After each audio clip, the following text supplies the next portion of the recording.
This video is brought to you by Grainger Warranty, your #1 online source for factory-backed extended warranties in the country.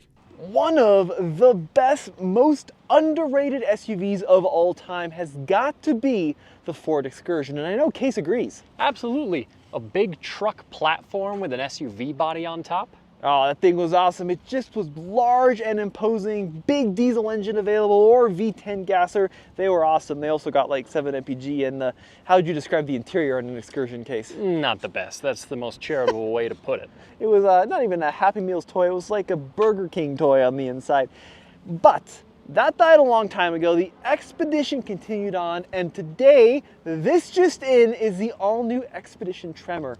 And this is a pretty large, big and in charge, imposing SUV. And I actually think there's a little bit of that Excursion spirit going on in this Expedition Tremor. So what we're gonna do today, Case and I are gonna give you a full walk around on the outside. They just dropped this thing off at the office. We'll show you the engine, take you to the inside, and then get it on the road and find out how does this compare to vehicles like, of course, the Suburban. And I agree with you, Tommy. This is certainly a big vehicle by anyone's measure, especially because look at the way that this body dwarfs these 33-inch General Grabbers, which for something coming from the factory that's not a Wrangler or not a Bronco, this is a pretty decent sized tire. That's a great point, right? And with the Tremor package, you actually get a fairly small wheel. I think that's an 18-inch wheel with a little yellow insert here. But I actually appreciate what they've done with most of this Expedition on the outside. It's like a lot of modern SUVs have gone kind of curvy and swoopy, but not the Expedition. This thing is still pretty square and butch. It looks genuinely pretty rugged, and I like the height of it. We're looking at around 10.6 inches of claimed ground clearance, which is not too bad. Yeah. And one of our favorite things, a rear locker. We are based here in Colorado. The mountains are right there. You can see them from where we stand. We like to drive up there pretty often. Yeah. When you drive up there, having some rugged features, like a knobbier tire, with some decent sidewall and a rear locker and decent ground clearance is great. And Ford had to be there, right? Because if you look at this competitive set, like Tahoe, for example, right? Tahoe has a Z71 now. Toyota with the Sequoia, they've got their TRD Pro Sequoias. So Ford they had Timberline, right? Which it was okay, but I'm glad they finally put the Tremor treatment on the Expedition. And on top of that, Tremor treatment comes with some cool styling elements. For one, especially with the green exterior, this accent color plays really well. The most maybe controversial placement of it is right here along the front bumper. That is quite a lot of accent color. It makes this stand out. It might not be for everyone. Yeah. I think it's kind of cool. And Tommy painted toe hooks. Oh, yellow toe hooks, the second strongest color right after red. And then underneath, that's gonna actually be some steel underbody protection. So I don't think, realistically, are people gonna take their 8-seat Expedition On the Rubicon Trail? Yeah, probably not, right? No. But I think for light to moderate, camping adventures, it's nice to have those additional off-road features. Yeah, absolutely. And if you plan on taking the family camping, you want to go skiing or rock climbing or whatever your adventurous family might be doing, having some of those features will help you get to the coolest trailhead somewhere around you. I'm sure that's what Ford's marketing would say. Yeah, you got it, my friend. So underneath the hood, this engine's interesting, right? Because twin turbo, V6, they've been using it for a long time, but this style of engine, in my opinion, was really pioneered by Ford, back in 2010, 2011 in the F-150. And now this has kind of become ubiquitous among a lot of these big SUVs. Like if you look at what Toyota's done with the Sequoia, largely the same idea. That's true. A lot of these big family hauling SUVs have moved away from V8s into twin turbo V6s, and that's the case here. About 440 horsepower, 510 pound-feet of torque, and a 10-speed. Yeah, So, it's okay. No shortage of output. I gotta say though, Tommy, I think Ford has got to make some of the least attractive engine bays. Yeah, it's not great. There is quite the mess of hoses and wires, and it all works, but man, does it look like a pain if you had to get in there and fix something. The good news is, folks, it does, of course, have a factory warranty, and if you want a peace of mind in your Expedition in the long run, Oh, God. Tommy, See? this is so embarrassing. This is humiliating.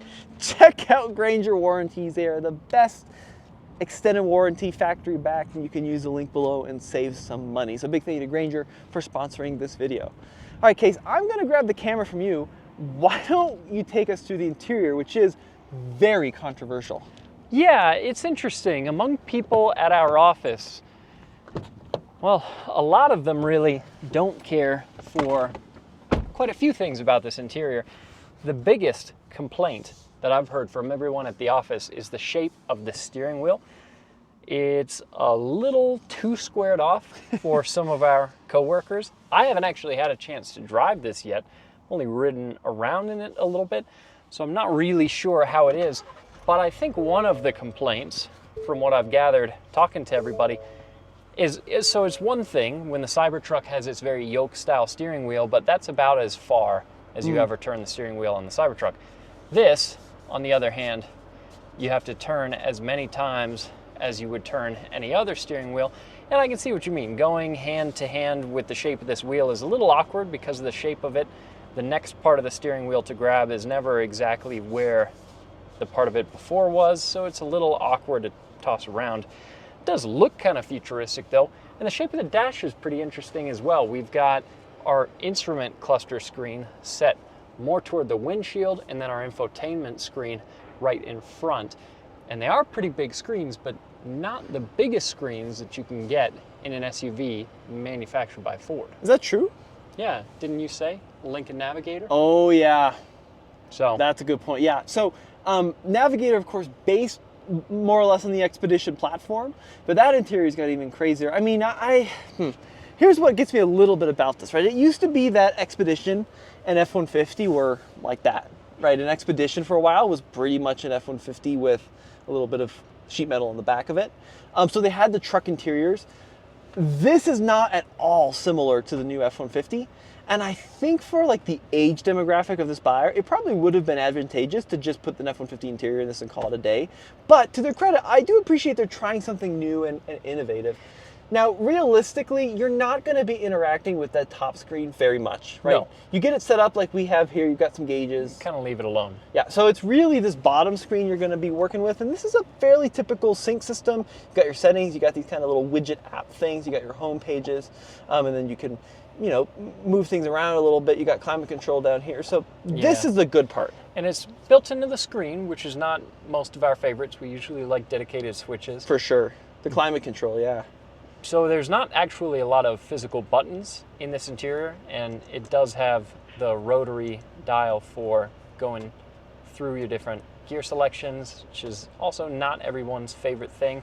I do like the fact, though, that you can select the highest gear that you want to allow the transmission to go to, which is kind of nice. These are vehicles that, I think if I remember right, there's a version of the Expedition with a max tow package that could tow as much as 9,600 pounds. Ooh. This is not going to tow as much. This is a more off-road suspension style. This is my favorite part, though. It looks like a calculator. Yeah, so you can select the highest gear that the transmission will allow it to go into using this switch. Again, kind of a cool thing to have, especially if you're towing. But it would be nice if they had a few more buttons. I know a lot of people love the big column shift on big SUVs. Tommy, the other interesting thing here is this massive center console. On the top it says slide. Okay. Oh, look at that. I know, pretty futuristic, huh? That's pretty crazy. Yeah, so you could open up a little bit more space. Is that a Model T case? Oh, good call, Tommy. There is a little Model T Look at that. here on this rubber mat. This is Ford Motor Company. Yeah, so a little Easter egg there. And there are actually quite a few things about this interior I like a lot. One of my favorites being this textured trim on the dash, as well as the textures on some of the metal trim here where it says Expedition. I'm pretty impressed with a lot of materials used here. Your touch points and all of the materials that I'm reaching around to notice feel pretty good. There's some harder plastics down low, but most of the spots you're going to interact with feel pretty good. Glove blocks, that's a little plasticky, but in general, I like this interior. I mean, I think I understand the criticism for this interior, and Especially the steering wheel. especially the steering rectangle. And the part that I really struggle with a little bit. I agree with you, the materials are really good, and I think the design is very interesting. The problem is that this is almost like an Art Deco look with the way they've incorporated this kind of textured aluminum finish and all these curves and the swoops, and the outside is very kind of rugged. So you don't think they match There's up? kind of a clash there. These seats are excellent. These are, from what I understand, just initial impression, this feels exactly the same as what we're going to find in like our F-150 Tremor. Yeah. Very similar, and that means that they're not super bolstered, but they are incredibly supportive. The other nice thing, this being a big 8-passenger configuration of an SUV, you've got quite a bit of space for people. We just went to lunch company-wide, and we put 7 of us, rather, in here, and actually pretty roomy, even for 7 full-grown adults. You got your own climate controls back here, spot where you can stick an iPad for a long road trip, and these seats, plenty of space. There goes Mary, circling us. She's like the bully in a Stephen King movie. What is she or novel. doing? She's circling us. I think she's trying to intimidate us. What are you doing, Tony? Just thought I'd freak you out for a second. Yeah, you're freaking us out. Go somewhere else. Proceed. Bye, guys. Can you believe that? She's ruining our shot over here. But these seats are pretty good, pretty spacious. Even the middle seat is really not bad. We went 3 wide right here, and it was none too uncomfortable. But Tommy, I'm gonna make you get into the third row. I deserve the penalty box. Actually, what I like about this seat electrically will fold forward, push of a button. And as Case mentioned, I don't like it when these kind of top trims are limited to like 6-seater configurations, right? We have an Ioniq 9 at the office right now, calligraphy, very luxurious, but there's only 6 seats, right? You got 2 captain's chairs and that's it. This is a full-on 8-seater, so you get 3, 3, and 2. And the third row is good. There's a couple things I really like. For example, there's actually a button here to recline. Oh, power recline in the third row? Third row, yeah, which is awesome. You got some air vents up here, which is great. So this is a very good third row, as it should be, considering the size. What do you think this versus like Grand Highlander? Well, that's a good point because the Grand Highlander physically much smaller, but cabin-wise enormous. I would say this is probably a little better than Grand Highlander. In the third row, space-wise? Yeah, it's really comfortable. Wow. Yeah, it's very, very good. And there's a couple kind of fun things that Ford has incorporated for the second row. I'm sorry if we already talked about it, Case. I was talking to Mary. Did you show the iPad holder? I did. Yeah. A couple people at the office gave a little sigh for that. But look, if you're on a long road trip, and you got kids, that could be a pretty big deal. Plus charging in the back of the seat, pretty cool. And you got third zone auto climate back here, heated rear seats. And another outlet here at the bottom of the console as well. So as we move to the trunk, I do want to talk about one more thing. One advantage I think that Toyota has over this is they've got, standard hybrid in the Sequoia, which means you have a lot of onboard power. That's something that we're missing a little bit in Ford, which is kind of crazy because the power boost F-150, huge amounts of power, right? I know, and you would think that they could adapt that powertrain to this and make it an even more appealing offering for some people. I do like the split tailgate though, because Tommy and I, we love Land Rovers, we love Range Rovers, and we love Land Cruisers, and that just reminds us of a lot of the greats. A lot of the greats, Case. So like we said, this is power back here. Yeah, I want to show this. Let me see if I can remember how to do this. So seats fold down. Oh my gosh.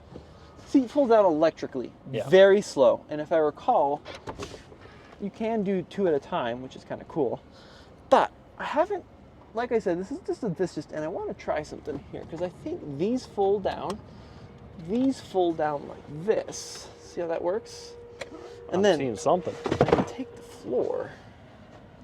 Look at that. And I think you can build a little secondary shelf here. All right. I think that's what that's for. I could be wrong. Anyway, yeah, you're not I gotta experiment with this a little. Oh, here we go. It look smooth. Oh, this is what I was thinking. Check this out. Now I see how this works. These little guys go into there. Yeah. So that pops in like that. Did you go on the launch event for this time? No, I just saw a TikTok about this. So oh, okay. I'm cheating a little bit. But yeah, so you're able to kind of configure this around a little bit, which is cool. There we go. To also a your little credit, hokey. though, yeah, I'm sure with some practice this could look very smooth and very cool, but it is a little clunky. Are those feet supposed to go down? Yes. Yes. So I put it in upside down. All right, well, we'll have a full review for you anyway. guys. But that's why it's this just in, That's Tommy, why because this it just in. is literally just in, yeah. and this is the first you're messing with that. Check this out, Case. This is kind of interesting too. See that little nubbin? I'm sorry. What did you Little nubbin right there, little circle. Did you just come up with that term? No, nubbin is a well-established term. Okay. Probably. All right. I think that's for the spare tire, which is located underneath the vehicle. Interesting. All right, well, now that I've made a mess of that, Yeah. Well done. tailgate is awesome, as Case mentioned, but let's get this thing out on the road. See if it's any good. You want to drive or am I driving? Oh, you drive, Tommy. I'm driving. We'll get behind. Well, stay behind the camera, I suppose. Woo! The elephant in the room, though, and this is what I'm struggling a little bit with this Tremor, is it's kind of a lot of money. Yeah, by kind of a lot of money, you mean tons of money. It's sticker price around $85,700. Whew. Gonna show that Woo! right there. Yeah, $85,700 exactly. yeah. No, So- for sure. It is. It's a pricey vehicle. It's got a lot of options. You could definitely configure an Expedition for less, but I don't know, Tommy. Are we stuck in 2019 mentally? Is sticker shock just a reality of I know. time we live in? And the reality, too, is dealers are willing to wheel and deal a little, right? So Yeah. you could probably go into a dealer and get some money off this thing. Let's do a quick acceleration here. I do have different drive modes over here, so I'm going to stick it in the sport mode, brake torque it a little. Oh, Seats go flying. pretty good. There's not much of a sound, but it goes pretty good. For a big SUV, it's got the performance that you need, Yeah, and and then some. like, let's talk one more time about competition. We talked about Tahoe, Z71, and Sequoia. The new one, which I think is interesting, is the Armada, right? They now have a Pro 4X Armada, which is aiming directly at this. Some cool things that Ford offers, though, various off-road drive modes. That's pretty standard. Case mentioned it has locking rear diff, which is cool, but I was also seeing it's got trail turn assist. Yeah, which is Kinda another nice, interesting yeah. software-driven feature that you might as well include, since you've got the braking system for it that can handle it. I am going to be very interested for us to get this off-road, because I was there when we did the Armada Pro 4X off-road, and it was, Not great, huh? Yeah, well, it's not a trail rig. It's not made to be a rock crawler. One thing which does really piss me off, and maybe you can throw me out the car if you think I'm dumb, but there's no button to adjust the steering wheel. You have to go into the multi-function display, and then you can adjust pedals and mirrors. To move the steering wheel, you gotta sorry. go into a menu? Yeah, so you got to go into a menu to adjust the steering wheel. And then I got to go to steering wheel adjustments, and then I can up and down, in and out. So they took that from Tesla, and I wish they hadn't. That's a little strange. I'm with you there. You know what I'm saying? Yeah, So that's not great. the thing with the Squircle, you're right. I don't like the Squircle steering wheel. Would I get used to it? Yeah. But the reason I don't like it, first and foremost, is I just don't understand what advantage it gives you. Yeah. You know, like if you had your gauges right here, and maybe there's an argument that it really increases visibility, but your gauges are way up here. So there's nothing a Squircle can do that a steering wheel can't do better, unless it's like a Cybertruck, like you said, where it's steered by wire. Sure, yeah, and you don't have to go hand over hand to steer that. You could pretty much keep your hands in place to go full lock to lock. But yeah, that to me feels like a bit of design done for design's sake at the cost of functionality and comfort and ergonomics. And it does, of course, have, your driver assistance technology, but once again, it's all activated via this touch panel, which changes constantly on what it does. It's just too much. So I agree. I think we're on the same page that this is a little much, especially for maybe an older buyer of this vehicle. But ride, I think, is very good overall. Yeah. Case mentioned tows a lot. Yeah, it tows a decent amount. Depending on how you spec them out, an Expedition could tow almost 10,000 pounds. Yeah. But this one, we gotta dive deeper into the spec sheet, but probably more like 7,000. I mean, I think comparing this to the Chevrolet, which is, and of course GMC, is the main competitor, is what most people are cross-shopping.